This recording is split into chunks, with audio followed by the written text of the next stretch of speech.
ٹھیک ہے، ایک جگہ اللہ قرآن میں فرماتا ہے یا ایھاالذین آمنوا ما لکم، کہ تمہیں کیا ہو جاتا ہے جب تمہیں پکارا جاتا ہے کہ اللہ کی زمین میں نکلو جہاد کرو، تو تمہارے زمین وہیں پہ بوجھل ہو کے رک جاتے ہیں زمین کے ساتھ۔ تو اللہ تعالیٰ اس میں اب اللہ تعالیٰ نے الگ الگ کر دیا، ٹھیک ہے۔ پہلے تو تینوں گروپ مخاطب ہیں، جو تین آتے ہیں، پکے بلیور، کچے بلیور اور منافق۔ لیکن عامل الصالحات میں اب یہ پکے آ گئے ہیں، پکے مومن بندے، ان کے لیے اللہ تعالیٰ کہتے ہیں ان لہم جنات تجری۔ تو آپ کو یہ قرآن میں نا اسلوب بار بار ملے گا کہ باغات ہیں، ان کے نیچے نہریں بہہ رہی ہیں۔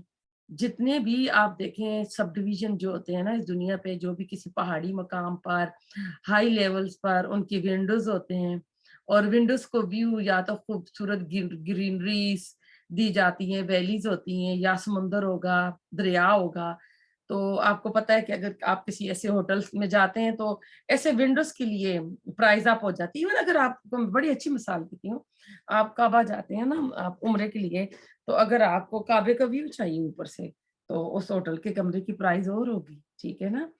تو کسی بھی جگہ پر بہت سارے لوگوں کو پیپر اور مارکس رنگ برنگی دیے گئے، بہت سارے ڈفرنٹ ٹائپ آف پیپل تھے کہ آپ نا اپنا ایک آئیڈیل گھر بناؤ، ٹھیک ہے۔ تو سب نے جب گھر بنائی ہے، سب کے پیپر لیے گیا، تھاؤزینڈ آف پیپل تھے وہ، تو آپ دیکھیں کہ سب کے پاس آئیڈیل ہاؤس میں جو چیزیں کامن تھی وہ کیا تھی؟ پانی کا ویو تھا، گرینری تھی، پھول تھے، ماؤنٹنس تھے، اور پانی ضرور تھا۔ اور آج کل پتہ ہے ہمارے امریکہ میں تو آرٹیفیشل لیکس بن کے نیبرہڈس بن رہے ہیں، لیک ویو دکھائی جاتی ہیں۔ تو اصل میں انسان جو ہے نا اس زمین یعنی اس پلانٹ کا باشندہ نہیں ہے، انسان جو ہے یہ جنت کا ہے۔ کیونکہ اللہ تعالیٰ نے جب حضرت آدم اور حضرت حوا کو، ہم اگلے 2 کلاسوں میں جا کر پڑھیں گے آدم علیہ السلام میں، کہ اللہ نے ان کو ٹمپریری طور پر ایک جنت میں ٹھہرایا تھا، تو انہیں کہا تھا کہ فلاں درخت کے پاس نہیں جانا، ٹھیک ہے۔ جب وہاں سے ان سے نافرمانی ہو گئی، پھر انہوں نے ریلائز کیا، شرمندگی کی، تو اللہ تعالیٰ نے معاف کیا، تو اللہ تعالیٰ نے کہا تھا اتر جاؤ یہاں سے، فَإِمَّا يَأْتِيَنَّ مِنْكُمْ هُدًى فَمَنْ تَبِعَ هُدَايَ فَلَا خَوْفٌ عَلَيْهِمْ وَلَا هُمْ يَحْزَنُونَ، کہ اب نا تم جاؤ نیچے زمین پہ چلے جاؤ، میری طرف سے نا ہدایت آتی رہے گی۔ 1,24,000 جیسے سے زیادہ جو نبی آئے ہیں، ہدایت آتی رہی ہے انسانیت تک، جو رسول اللہ علیہ وسلم پہ آ کے ختم ہوئی ہے۔ اور جو کوئی اس ہدایت کی پیروی کرے گا، اس پہ پروگرام نہیں ہوگا، ڈپریشن نہیں ہوگا، دنیا میں بھی آپ قرآن دین کے ساتھ لگیں گے تو ڈپریشن غم سب دور ہو جائیں گے، اور آخرت تو یہی جنت ہی جنت اللہ تعالیٰ نے وعدہ کر رکھا ہے۔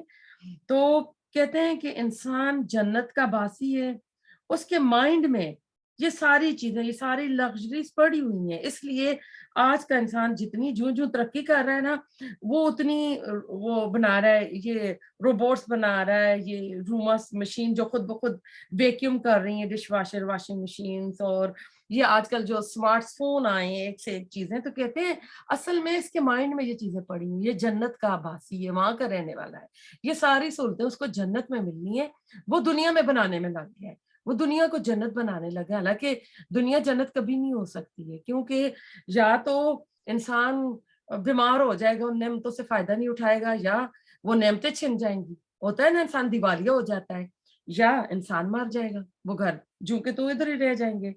تو آپ سوچیں جب قرآن نازل ہو رہا تھا، حجۃ الوداع کے موقع پر آپ صلی اللہ علیہ وسلم نے کہا تھا البلغ، تو میں نے پیغام پہنچا دیا، اب رہتی انسانیت تک پیغام پہنچاؤ۔ تو کوئی صحابہ مدینے میں نہیں رکا تھا، سب نکل گئے تھے۔ یہ دین پھر آذربائیجان، افغانستان اور پتہ نہیں ترکستان اور کہاں تک یہ دین گیا اور چلا گیا۔ تو ایسا ہے کہ یہ جنت کا جب بھی آپ دیکھیں گے نا ذکر، پانی کا ذکر ضرور آئے گا۔ ایک تو اس وجہ سے کہ قرآن عرب کی خشک زمین پہاڑوں میں نازل ہو رہا تھا، جہاں پانی تھا ہی نہیں، پانی بڑی مشکلوں سے ملتا تھا، تو ان کے لیے بھی آ رہا تھا کہ تم لوگوں کو تو ایسی جنتیں ملیں گی۔ تو پھر اس میں اللہ تعالیٰ جنت کے پھلوں کا رزق کا کہہ رہے ہیں، تو اب پھل کھانے کو ملیں گی، نعمتیں ملیں گی، تو اور جب بھی جس وقت بھی ملے گا نا، تو وہ کہیں گے کہ یہ کیا رزق کیسا ہے، وہ کیا کہیں گے اس میں آپ دیکھیں، قالوا ھذا الذی رزقنا من قبل واتوا به متشابہا، کہ گئے ہم سے تو پہلے بھی ایسے ملتا جلتا پھل دیے گئے۔ تو پتہ چل رہا ہے کہ وہ پھل دنیا کے پھلوں سے رنگ میں، اس میں دیکھنے میں ملتے جلتے ہوں گے، سائز میں بڑے ہوں گے، لیکن جب وہ کھائیں گے تو ان کا ٹیسٹ، ان کا ذائقہ دنیا کے پھلوں سے بہت اعلیٰ ہوگا، کیونکہ جنت کی جو نعمتیں وہ دنیا کی نعمتوں سے تو ملتی ہی نہیں ہیں۔ صرف یہ کیوں ہوں گی ملتے جلتے، یہ بھی سوال پیدا ہوتا ہے نا، کیونکہ انسان جو ہے نا، کوئی اسٹرینج چیز، کوئی نئی چیز دیکھ کے نا، آپ کسی جنگل میں چلے جائیں، کسی درخت کے ساتھ ایسا پھل لگا ہو نا جو آپ نے کبھی سنا نہ ہو، دیکھا نہ ہو، تو آپ کبھی نہیں کھائیں گے کہ یہ پوائزن نہ ہو نا، میں مر نہ جاؤں۔ تو اس لیے ملتے جلتے ہوں گے کہ انسان ان کے ساتھ، انسان کو تھوڑی سی انس ہو اور وہ اس سے ڈرے نہیں، لیکن ٹیسٹ میں وہ بہتر ہوں گے۔ پھر اللہ تعالیٰ کہتے ہیں وَلَهُمْ فِيهَا أَزْوَاجٌ مُطَهَّرَةٌ، اور پیوریفائڈ اسپاؤسز ہوں گے۔ تو یہ ایک نا مومنین کے لیے گفٹس ہوں گے، اور سورۃ الرحمن میں مزید تفصیل آئے گی، پھلوں کے نام بھی آئیں گے۔ ہم فیہا خالدون، اللہ کہتے ہیں کہ وہاں ہمیشہ ہمیشہ رہیں گے۔ دنیا میں تو یہی ڈر ہوتا ہے نا، نعمت چھن جائے گی، میں مر جاؤں گی، یا بندے کے ساتھ بیماریاں لگ جاتی ہیں، بندہ شوگر ہو گیا، ہائی بی پی ہو گیا، تو کھانے پہ چیزیں پڑی ہیں، کھا ہی نہیں سکتا، اب ہو گیا نا کہ اس کو بس لمیٹڈ چیزیں چاہیے، ابلی ہوئی چیزیں چاہیے، پھیکی چیزیں چاہیے، یا پھر یہ ہے کہ بندہ خود مر جاتا ہے تو دنیا میں سب کچھ رہ جاتا ہے۔ اب دیکھیں ہمیشہ رہنا، اب امریکہ کا جو ہمارا گرین کارڈ ہے نا، اس کو پرماننٹ ریزیڈنس کارڈ بولتے ہیں، حالانکہ یہ پرماننٹ نہیں ہے، ٹھیک ہے، اسٹے فار ایور، کیونکہ انسان کسی وقت بھی، ابھی بلکہ امریکہ ہی کہتے ہیں بندہ کوئی بھی ایسا ایسا کام کرے گا تو اس کو ہم یہاں سے نکال دیں گے، تو کوئی نہیں، بس نام دے دیے جاتے ہیں۔ تو یہ صرف اور صرف ہم فیہا خالدون آخرت میں ہوگا، جنت والوں کے لیے اور جہنم والوں کے لیے۔ دو طرح کے اعمال ہیں، دو طرح کے ریزلٹس ہیں، اور اللہ تعالیٰ سے ہم دعا کرتے ہیں نا کہ اللہ تعالیٰ ہمیں جنت کا سرٹیفکیٹ عطا کرے، اللہ تعالیٰ ہمیں جہنم سے، آگ والوں سے، جہنم کے کام کرنے والوں سے، مشرکین، کافرین، منافقین کے اعمال کرنے سے اللہ بچائے۔ تو انسان کو ارن کرنا ہے، میں نے اور آپ نے جنت کو ارن کرنا ہے، اعمال کے بدلے ملے گی۔ ہم سب کو اللہ تعالیٰ جنت الفردوس نصیب کرے، جس نے دعا کے لیے کہا ان سب کی دعاؤں کو قبول کرے، جو بیمار ہے اللہ تعالیٰ ان کو شفائے عاجلہ کاملہ عطا فرمائے، جو پریشان ہے مصیبت میں اللہ تعالیٰ ان کی پریشانیاں دور عطا کرے۔ ربنا تقبل منا انک انت السمیع العلیم وتب علینا انک انت التواب الرحیم۔